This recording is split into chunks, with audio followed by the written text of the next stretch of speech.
Hey, John Crestani here, former ad agency owner and internet marketer. And I'm going to be showing you how to start a marketing business. I'm going to be going over a number of different things such as what service to offer folks, what to charge, and also how to find clients. Now, I've done this before. This is how I made my first $1 million, and I'm excited to share this information with you and hopefully help change your life for the better. Let's get it.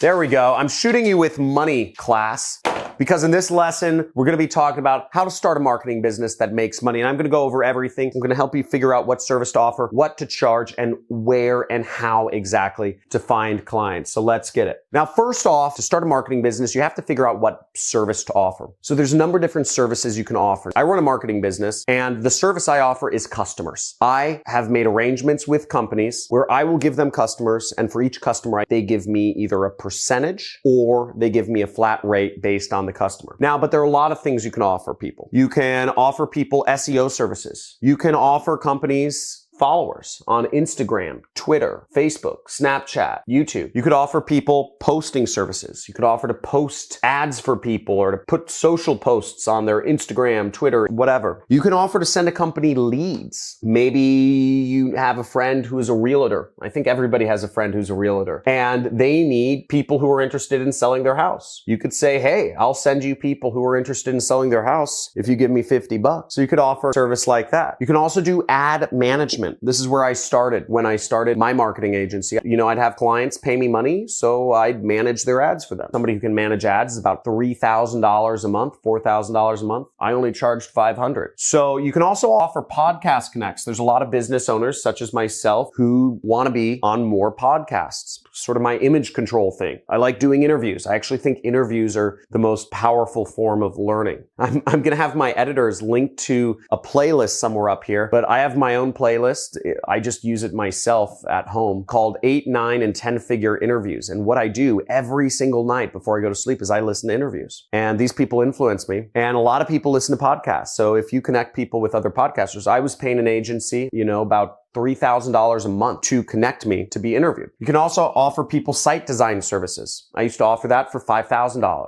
You can offer people video editing services. I work with a company that does video editing for me for all of these videos. They charge me $5,000 a month. So that's a good service if you connect with the right people. And you can also offer people customers, as I do. I work with companies and I do arrangements. Usually I say, I'm going to send you people interested in buying your product or service. You give me 50% of whatever they buy. And that's what makes me about $500,000 a month. So that's my business. That's my main business. YouTube is just, I do it for fun. In terms of what service you offer, you really want to get specific. And here's some advice. Niche down. What do I mean by niche down? This is a very powerful thing to understand is if you are going to be offering, let's say, Instagram posting services, that is not very interesting. But when you layer that on and you say, I'm going to manage Instagrams, create posts and do posting for lawyers, now you start getting interesting. Now you're more targeted. A lawyer is going to be much more interested in a company that specializes in Instagram for lawyers than just a company that specializes in Instagram in general. Why? Well, the reason is, and let me speak to the women for a second. If you go to Macy's or Nordstrom's, one of those mall stores, and there's that whole skincare section, do you want a skincare that's good for all skin? No. You need skincare, you need makeup that works with your tone, that works with your type of skin. Maybe it's a condition, maybe you get sunspots, maybe you have turkey neck,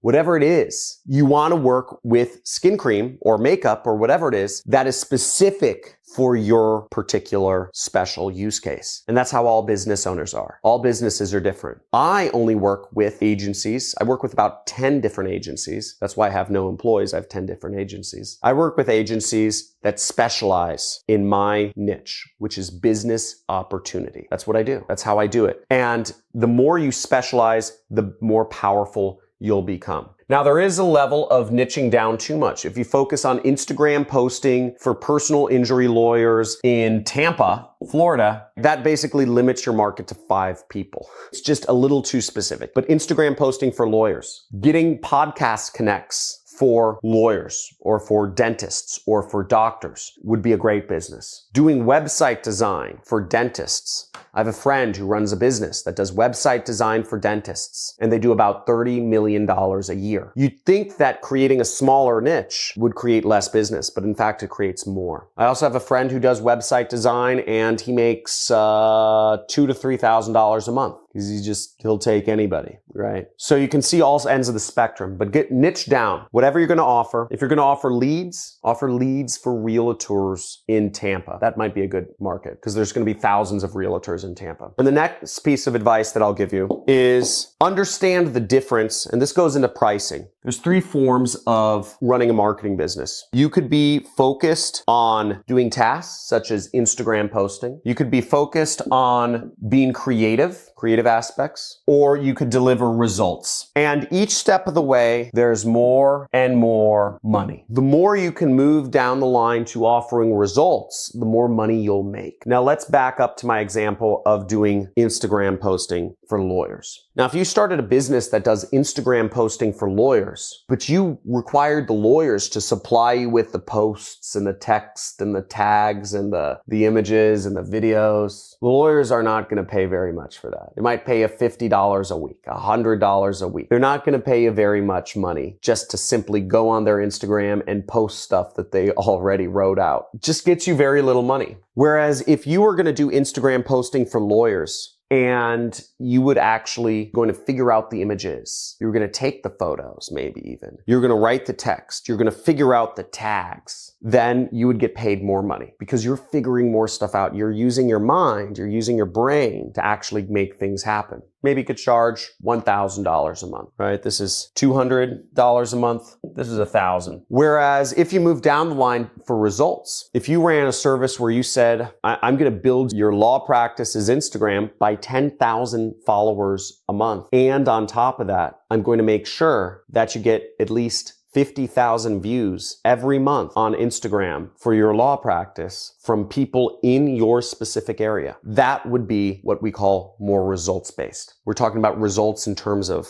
views and whatever. That makes more money. You could probably charge maybe $2,000 a month for something like that. You could even go a step further. Results, you could say, I will guarantee you will get 10 interested customers, 10 prospects a month from my marketing efforts. Well, some law firms will pay $500 for a prospect, for somebody just interested in doing a case. They figure if they can get one case, they make $50,000 or $25,000. So it makes sense. If you could go results like that, where you're sending a company customers or a law firm customers, they might be able to pay $5,000 a month. So that's how you price things. It depends on how much work you're doing. And ultimately, it all depends on how much sales swag you got. Are you good at pitching clients? Are you good at talking? Are you good at messaging? Now, the further down the rung you go, it also gets easier to sell. So maybe if you're a really good salesperson, you could sell just managing a law firm's Instagram account. You could sell it instead of $1,000 a month. You could sell your services for $5,000 a month if you had a really good pitch and you met them in person and you did stuff like that. Whereas if you're getting people results, if you're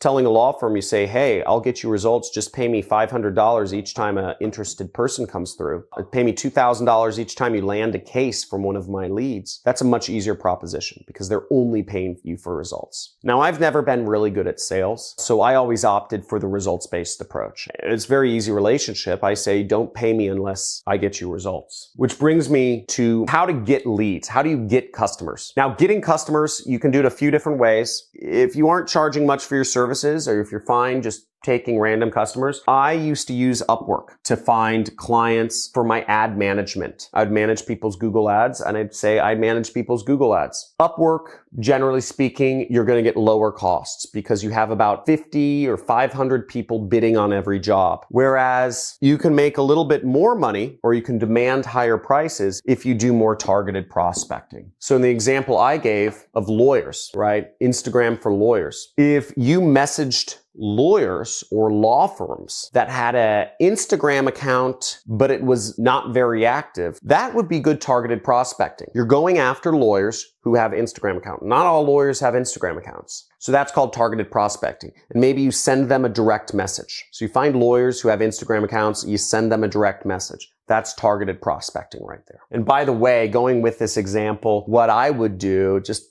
kind of a mind bubble here, is I would say something along the lines of, hey, Mr. Lawyer, I noticed you have an Instagram account, but it's not very active. I said, I actually manage Instagram accounts for lawyers. Would you be interested in chatting sometime? Is this a service you'd be interested in? That's what I'd say. See if they respond. You can probably find 10,000 lawyers pretty quickly that have Instagram accounts. Just send them a direct message. Copy, paste, copy, paste. That'll be a really good way to build an ad agency. Somebody take me up on that idea. Write in the comments, who's taking me up on that idea? So type in I am if you are, because I'd love to see somebody start getting clients for Instagram posting for lawyers. That'd be really cool. Now, the third way, which is the way to make the most money, is actually in-person networking or speaking. You can speak at conferences. If you can do in-person networking, that's great. Now, I had a friend who recently sold his company. We actually co-founded an ad agency together, and then we later kind of split up. I was managing the ads, he was getting the clients, and he got together with another partner and they grew the ad agency, and they ended up selling it to a Japanese conglomerate for almost $100 million.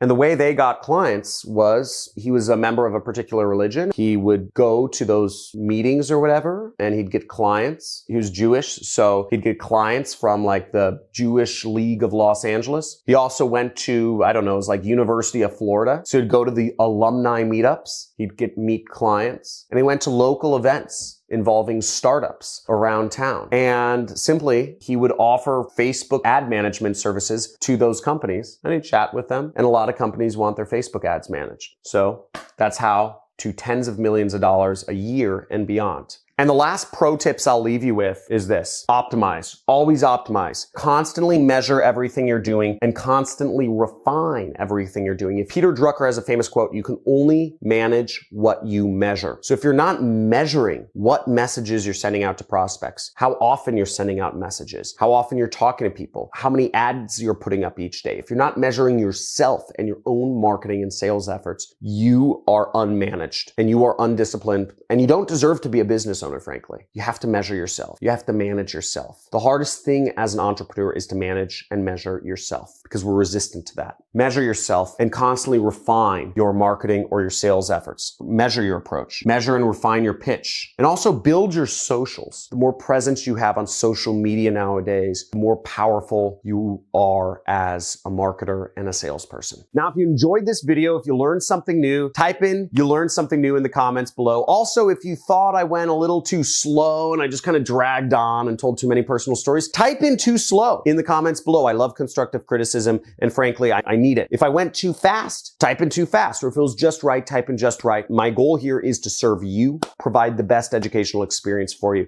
Also, make sure you subscribe to the channel, hit the like button for the YouTube.